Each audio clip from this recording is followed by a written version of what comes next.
colocar o símbolo do Om, mas eu não sabia que o indiano, ele era muçulmano. Aí olha o que ele fez. Eu falei, tudo bem, você tá perdoado, você é só um muçulmano, então tudo bem. Vamos mandar fazer outra. Sim. E aí, continua. Eu interrompi você para mostrar meu baú. Não, maravilhoso. Nossa.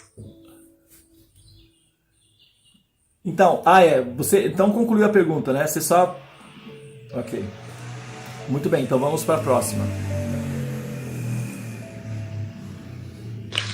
A próxima pergunta é da Bianca. Bianca, você mesma gostaria de fazer a pergunta para o Devananda, querida? Pode fazer para mim, por favor. Obrigada. Devananda, então a pergunta da Bianca, né? Olá, Devananda, Hare Krishna.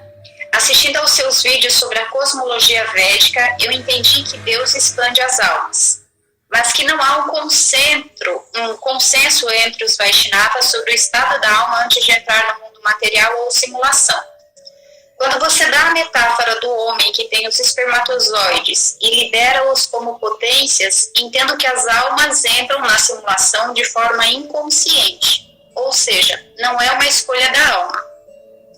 Então ela passa pelos estágios de mineral, vegetal, animal, ser humano, etc., para tomar consciência de si e de Deus, desenvolver a compaixão e o amor incondicional para, a partir de então, voltar a se unir a Deus saindo da simulação. Está correto esse resumo do entendimento? Isso, está correto. Exatamente isso. Na Bhagavad Gita, Krishna diz em determinado momento que é através da natureza material que todas as entidades vivas se tornam possíveis. Tá? Por quê? Tem um microfone aberto.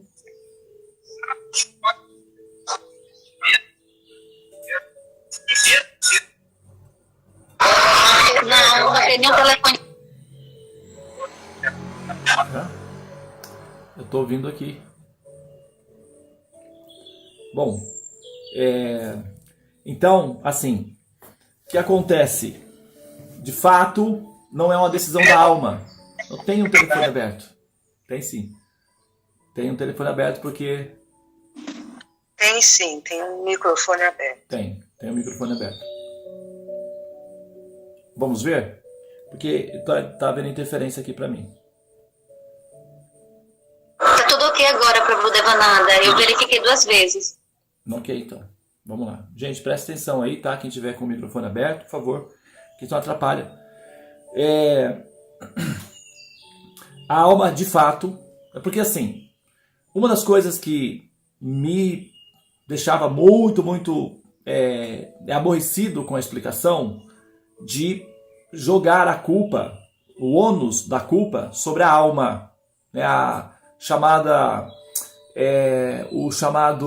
teoria felônica, né? A felonia, que é a ideia de que a alma, uma vez estando no reino de Deus, então envolveu-se com a ignorância e com a rebeldia e tal, criou lá um mecanismo de revolta contra Deus e por conta disso ela estaria sendo punida, sendo expulsa do paraíso e sendo enviada, não é, para, sabe, aí, não é, para sofrer as consequências como numa espécie de castigo divino. Então essa explicação sempre me pareceu bizarra, um pouco hedionda, e na verdade ela é uma falsa, não uma falsa, mas uma propaganda negativa, né, do caráter e da personalidade de Deus. Então sempre me pareceu meio esdrúxula essa explicação aí. Mas a tendência geral, quando nós estamos diante de uma pessoa muito importante, muito poderosa, é transferir para a alma a responsabilidade, o ônus da culpa, né? E uma vez, né, eu tenho esse hábito porque assim, como astrólogo, normalmente as pessoas me procuram para resolver suas tensões emocionais, seus conflitos, né, na batalha aí, no jogo da existência. Então, eventualmente, elas chegam a um ponto em que elas estão meio que confusas dentro do jogo e ansiosas.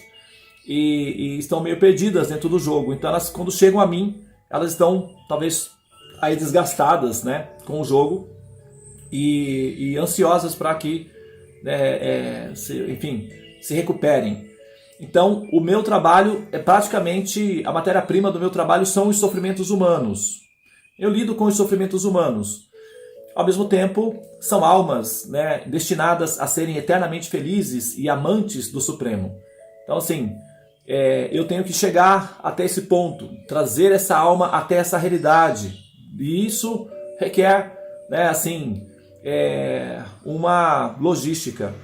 Mas, eventualmente, é possível. Quando a alma ela, tem a boa vontade de aprender, então elas acabam deparando-se com o absoluto e buscando, né, essa alternativa aí de realidade. Mas, para me distensionar um pouco, de vez em quando, o que eu faço? Assisto besteiras, bobagens, por exemplo. E uma das coisas que eu adoro assistir para poder simplesmente esquecer, né, a tensão de todos os eventos que estão, né, transitando na minha memória, na minha cabeça, na minha memória RAM, eu simplesmente tiro uma tarde para assistir pegadinha na TV. Pegadinha do Silvio Santos, do Faustão, essas pegadinhas. E eu fico meio idiota, assim, fico rindo, né? E eu adoro fazer isso, sabe? E uma vez eu estava vendo uma pegadinha que aconteceu lá na Bahia. E aquilo me deu uma realização, um insight muito curioso acerca do Teorema dos Sonhos. Por quê? A situação era a seguinte, até eu descrevo isso aí num dos vídeos, né? A situação é a seguinte: havia um homem muito forte, negro, com um facão na mão enorme, e um anãozinho. Eles trabalhavam juntos e eles vendiam coco, né? Ele tinha uma caixa de isopor e ali tinha uma plaquinha dizendo coco gelado, 50 centavos. E do lado dele tinha uma barraquinha vendendo água de coco, R$3,50. Um cara bem vestido, com uma banquinha e tal. Então as pessoas chegavam para comprar. Eu olhava aquilo ali, coco gelado, 50 centavos. Água de coco, R$3,50. Aí o cara chegava e falava, olha que absurdo, a inflação, que roubo, R$3,50. Eu vou comprar de você aqui, porque, né, eu vou ajudar você, é mais barato, aquela coisa toda. E aí o cara pegava o coco e dava o coco. Aí o rapaz pedia, pode ter um canudinho? Aí o cara dava um canudinho, ele colocava no coco, saía, o coco estava geladinho. Aí saía. Quando ele ia beber, não tinha água, estava vazio. Ele voltava e falava, mas escuta, o coco está vazio. O cara era enorme, gigante, com a camiseta assim, colado no corpo, desse tamanho, parecia um gorila, parecia o King Kong, com um facão enorme na mão, porque ele para cortar, abrir o coco, sei lá o que, né? E tal. Aí o cara ia... ele ia reclamar ele chegava assim, o cara falava, que é? Quer falar o quê? A pessoa com o coco na mão via aquela situação e falava, não, mas é porque não tem água no coco. Aí o cara, e você queria o quê, meu amigo? Eu tô te vendendo coco gelado. O coco tá gelado ou não tá? Rapaz, tá gelado, tá gelado. Então, fique feliz com o seu coco gelado e me deixe trabalhar. O cara, o que queria mais que ele queria fazer? Ele não podia fazer mais nada, só deixar quieto e ir embora, talvez, eventualmente, né? Mas aí, de repente, chegava um anãozinho com uma cesta cheia de cocos, já consumidos. E ele falava para o parceiro dele, eu achei um lugar que tem bastante coco, eu vou lá buscar. Então, os fregueses, revoltados com aquela situação, corriam atrás do pobrezinho, do anãozinho, para bater nele, coitadinho. Ele com as perninhas, aquela perninha torta, correndo assim. Era muito engraçada a cena. Porque aí a pessoa partia para cima do anãozinho, para bater no anãozinho, o pobrezinho. E eles eram parceiros, o grandão e o anãozinho. Quer dizer, eu olhei aquilo e pensei, não, mas é isso que nós fazemos. Diante de Deus, diante da problemática dos sofrimentos humanos, do mal, o que nós fazemos? Nós atacamos a alma, a pobrezinha, que é uma anãzinha, a gente parte para cima dela, não, você é culpada, você que cometeu o erro, agora você que tem que, sabe, é você mesma. Então nós batemos na alma, nós atacamos a alma como se ela fosse culpada. da situação. E liberamos Deus, porque temos medo dele. Como a gente vai, né? E a questão, como nós havíamos falado anteriormente, do ateu, já é diferente. Ele vai e ataca, né? Vamos dizer assim, o grandão. Então me parecia mais digno atacar o grandão que atacar o anãozinho, porque o anãozinho estava prestando um serviço para o grandão. Então, essa condição em que nós culpamos a alma pelo problema de ela estar presa na existência material, me parece ser desonesta, me parece ser uma inclinação desonesta da nossa parte diante de uma situação que nos obriga a tomar uma posição e nós partimos para cima do mais fraco. Então a corda sempre arrebenta para o lado do mais fraco. Na verdade, a alma, ela não toma a decisão de vir ao mundo material, ela não toma a decisão de sair da transcendência do reino de Deus e vir para o mundo material. O que é difícil de fazer esse entendimento é porque nós partimos do princípio de que o mundo material é real e de que nós estamos aqui. Esse é um cálculo que nós fazemos e baseados nesse cálculo, nós temos que tecer uma justificativa. Então nós acusamos a alma de ter tomado essa decisão, né? Então a gente culpa ela. Mas na verdade, a realidade é que nós, ao entendermos o mundo material como uma simulação, e não apenas do ponto de vista de uma metáfora, do ponto de vista de um efeito de linguagem, não, assim não, mas do ponto de vista científico, matemático, destrinchado, e observando, analisando o que nós chamamos de matéria bariônica, mundo, etc., a conclusão que nós temos hoje já, do ponto de vista da análise que a gente já pode fazer objetiva em relação à matéria, é de que se trata de uma simulação. Simples assim. Se trata de uma simulação. Isso não é uma religião, não é uma afirmação dos Vedas mais, não é mais uma especulação dos místicos da Índia, não é mais isso. É uma informação científica. E os Vedas sempre trataram do mundo como uma simulação, né? Então, se você parte do princípio de que isso é uma simulação, então muda todo o contexto, porque sendo uma simulação, não tem como você estar dentro de uma simulação, a não ser que você esteja imaginando, ou hipnotizada, ou induzida a pensar que está dentro de uma simulação. E basicamente esse é o conceito do Teorema dos Sonhos. Então as almas, elas permanecem em estado de latência na constituição da existência, da forma transcendental de Deus, do Supremo, e essas almas então elas sonham, elas passam a sonhar, e em estado onírico, chama-se a Yoga Nidra.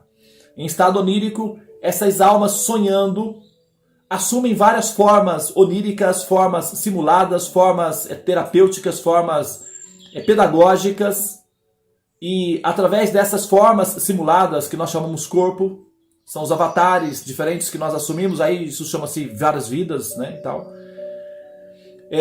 Através desse sistema de simulação e trocas de alternâncias de avatares em diferentes posições, nós assimilamos o conhecimento acerca daquilo que nós somos, de fato.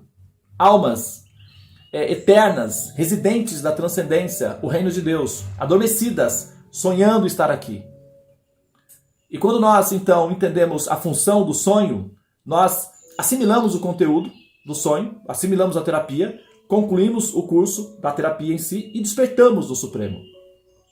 Então, o retorno ao céu é o retorno para o local de onde você jamais saiu. É possível isso? Sim, claro. O sonho, por exemplo, é isso.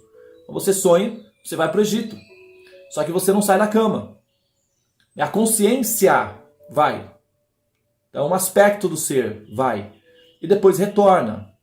Então, quando retorna alterada, porque tem a experiência de ter estado lá. Ok? Então, assim, quando nós falamos voltar ao lar, voltar ao Supremo, tem a ver com essa capacidade que a alma tem de expandir-se na consciência e depois retornar para o ponto de onde ela não saiu. Então, nós, almas, jamais saímos do reino de Deus. Não há outra realidade a não ser o reino de Deus. Inclusive, a simulação não ocupa lugar no espaço, né, no absoluto. Se você desperta no reino de Deus e procura o mundo material, você não encontra. Por quê? Porque não ocupa lugar no espaço. É uma simulação. Simulação não ocupa lugar no espaço. Ou, por exemplo, se você coloca um óculos de realidade virtual, de repente você está numa montanha, você está dentro do mar. Mas se você tira o óculos, não há tubarões no seu quarto. Por quê? Não ocupa lugar no espaço. Então, o mundo chamado material não ocupa lugar no espaço. Ele é uma simulação de realidade. Entender a simulação, entender o porquê é uma simulação, entender como é que funciona a simulação, entender você dentro do contexto inserido na simulação, isso se chama autorrealização, evolução, autoconhecimento. E para isso, é preciso quebrar uma série de conceitos já bem enraizados acerca de Deus. Por exemplo, a ideia de que nós estamos aqui, de que Deus nos colocou aqui, de que nós encarnamos, por exemplo, o conceito de encarnação, por exemplo, é uma ideia muito bem estabelecida, mas é uma ideia que, no fundo, se for levada a sério, ela se transforma numa denúncia contra Deus, ela se transforma numa acusação a Deus. Parece ser uma coisa muito espiritual, na primeira instância, sim. Mas quando ela é analisada de maneira com uma lente de precisão mais agressiva, essa afirmação de que nós estamos encarnadas, que nós somos almas encarnadas, ela, na verdade, ela é uma denúncia, ela é uma falsa acusação acerca da existência de Deus, da inteligência de Deus. Então, nesse ponto, eu tenho algumas dificuldades, principalmente com espíritas. Eles me cancelam, como fala hoje em dia, me cancelam por conta dessa afirmação. É muito comum os espíritas me cancelarem. Às vezes eles se aproximam de mim porque gostam tudo do conhecimento. Quando chega nesse ponto eles me cancelam, porque eles estão muito bem estabelecidos no conceito de encarnação. E o conceito védico supera esse conceito. E aí fica difícil de fazer a curva. Então é mais fácil eles me cancelarem, porque o anãozinho, aí parte para cima do anãozinho, aquela história do anãozinho, Mas tudo bem. A gente entende que é difícil mesmo, essa compreensão, e temos que ter paciência porque não é simples entender, porém aqueles que entendem não há retorno. Para aqueles que entendem não há retorno. Tá? Mas é isso mesmo, a sua compreensão está correta, tá? Eu só contextualizei aqui para tentar, porque senão quando nós colocamos que a alma não tem responsabilidade, a alma não tem culpa de estar aqui, fica parecendo que ela veio contra a própria vontade. E existe uma explicação que é o motivo pelo qual esse mundo material se faz necessário. Claro que para explicar isso eu teria que explicar o Teorema dos Sonhos por completo, e isso não dá para ser feito aqui. Mas aqueles que quiserem explorar mais a ideia, então o grupo do Teorema dos Sonhos é o grupo que você está procurando para então compreender melhor o assunto, tá? Mas a conclusão é essa mesma. Teve uma pergunta, sobre a pergunta. A pergunta sobre a pergunta é porque falou que a alma vem de forma inconsciente. Mas se nós somos conscientes na hora que nós nos incorporamos, que nos tornamos inconscientes, não é isso? Porque quando a gente vem, a gente já não entra em um acordo que vamos passar por esses karmas. A gente é como assinar um contrato que a gente está ciente que a gente vai passar por esse deserto. Não, quando a gente chega e incorpora e a gente esquece. Não, essa é uma teoria. Essa colocação, essa afirmação, ela parte de uma teoria. É uma teoria. Tá? É uma teoria. Então tem que verificar a consistência da teoria. Não dá para elaborar o tema aqui, porque esse é o tema do Teorema dos Sonhos. É justamente que o grupo do Teorema dos Sonhos ele tem essa função de trazer as teorias acerca de como funcionam as coisas e elaborá-las e eventualmente selecionar entre as teorias que são consistentes daquelas que são meramente especulativas, Tá? Então o grupo do Teorema dos Sonhos é mais apropriado para elaborar essa questão que você levantou, tá bom? Temos uma pergunta, a mais. Acho que são 3 perguntas que nós tínhamos, De repente dá para finalizar as perguntas hoje, Pelo menos desse grupo. Devananda, tem uma pergunta também da aqui nas questões, acho que foi a Vanusa, que perguntou quem seria o seu guru.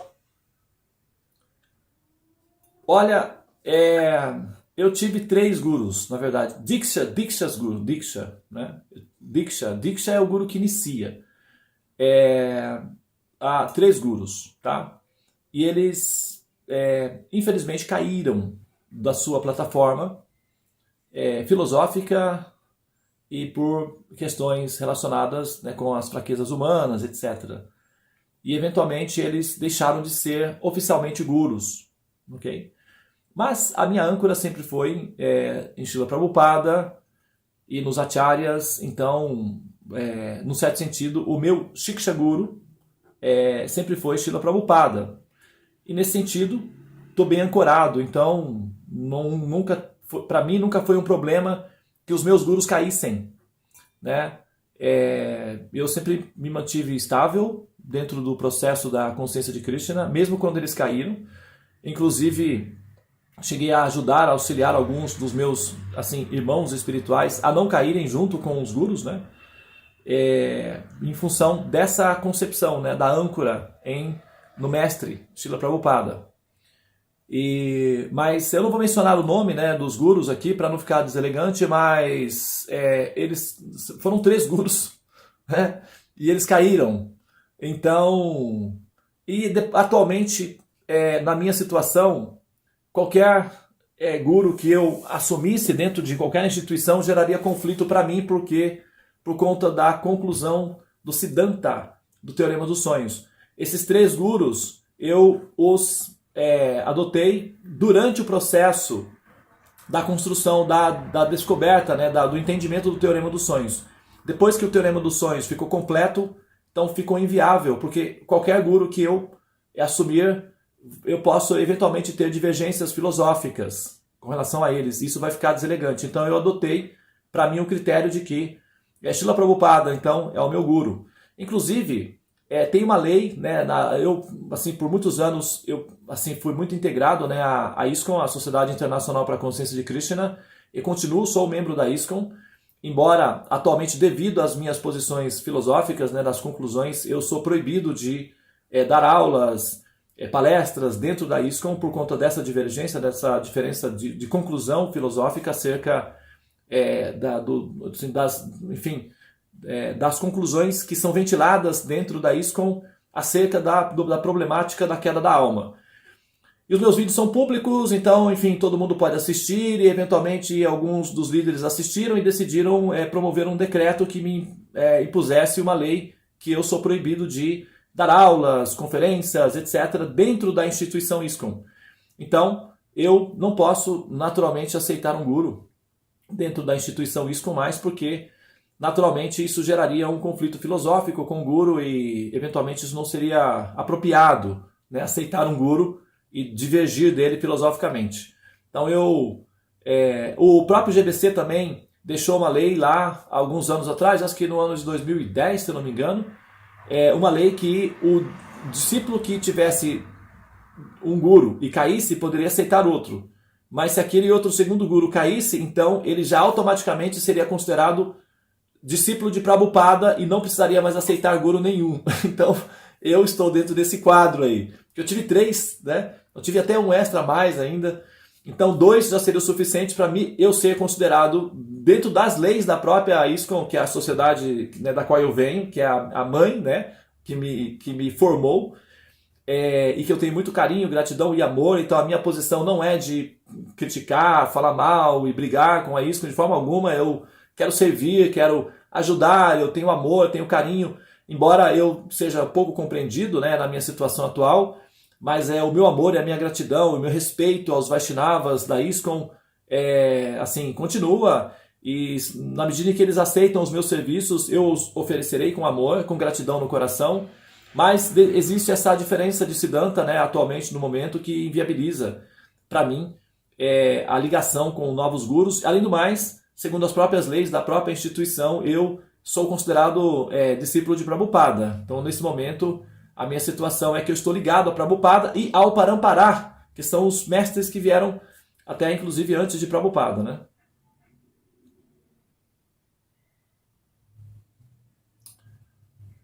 ok?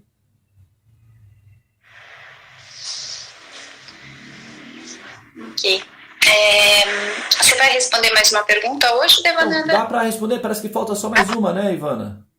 Seriam duas, mas a Carla Brunelli, eu não sei se ela está no grupo, acho que